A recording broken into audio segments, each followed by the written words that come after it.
CM సిగ్గుంటే రాజీనామా చేయి, రేవంత్ ముక్కు నెలకు రాసి లగచెర్ల రైతులకు క్షమాపణ చెప్పు.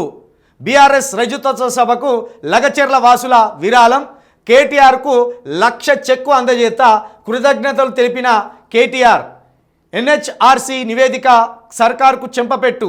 రేవంత్ ప్రైవేట్ సైన్యంలా పోలీసులు, ఆడ మగ తేడా లేకుండా తీవ్ర దాడులు. ఆ పోలీసులందరినీ డిస్మిస్ చేయాల్సిందే. కమిషన్ ఆదేశాలను 6 వారాల్లో అమలు చేయాలి, లేదంటే సుప్రీంను ఆశ్రయిస్తాం. లగచెర్ల బాధితులకు అండగా నిలుస్తాం. BRS working president KTR. కష్టకాలంలో తమకు అండగా నిలిచిన బీఆర్ఎస్పై లగచెర్ల వాసులు అభిమానాన్ని చాటుకున్నారు. ఈ నెల 27న నిర్వహించే బీఆర్ఎస్ రజతోత్సవ సభ కోసం ఉడతా భక్తిగా 1,00,000 రూపాయల విరాళాన్ని పార్టీ వర్కింగ్ ప్రెసిడెంట్ కేటీఆర్కు మంగళవారం అందించారు. ఇది నచ్చలే కేటీఆర్. అసలే వాళ్ళు తన్నులు తిని ఉన్నారు, వాళ్ళ భూములు చెరపట్టింది ప్రభుత్వం, కేసుల పాలై ఉన్నారు, దెబ్బలు తిని ఉన్నారు, వాళ్ళ మాన ప్రాణాల మీద దౌర్జన్యం జరిగింది. మళ్ళీ వాళ్ళ దగ్గరనే 1,00,000 రూపాయల చెక్కు దాచుకొచ్చినావా? ఇదేనా నీ లీడర్షిప్? ఏం పైసలు తక్కువైనా మీ పార్టీ దగ్గర? సంవత్సరం అయితే లేదు నీ అధికారం పోయి 1,00,000 రూపాయలు ఇవ్వాలా వాళ్ళు? నువ్వు కదా వాళ్ళకి ఇవ్వాల్సింది లక్షలు.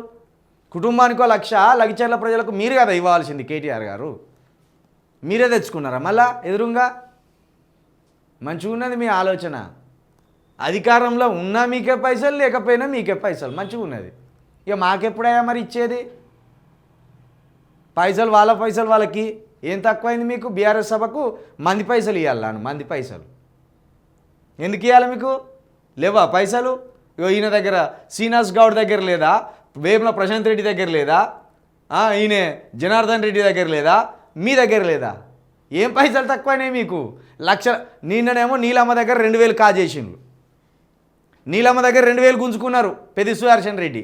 ఈరోజు బాధితుల దగ్గర 1,00,000 రూపాయలు తీసుకుంటారు. ఎవడన్నా బాధితుల దగ్గర 1,00,000 రూపాయలు ఎవడన్నా తీసుకుంటాడా సిగ్గు లేకుండా? లేకపోతే ఇది డ్రామా అయి ఉండాలి. వీళ్ళే చెక్కు రాసి ఇచ్చి మళ్ళీ వాళ్ళ చేతిలో పెట్టి వాళ్ళ చెక్కే వీళ్ళు తీసుకున్నట్టు డ్రామా అయినా ఉండాలి. ఇటువంటి కథలు పడకుర్రి, ఒట్టిగా అర్థమైపోతాయి.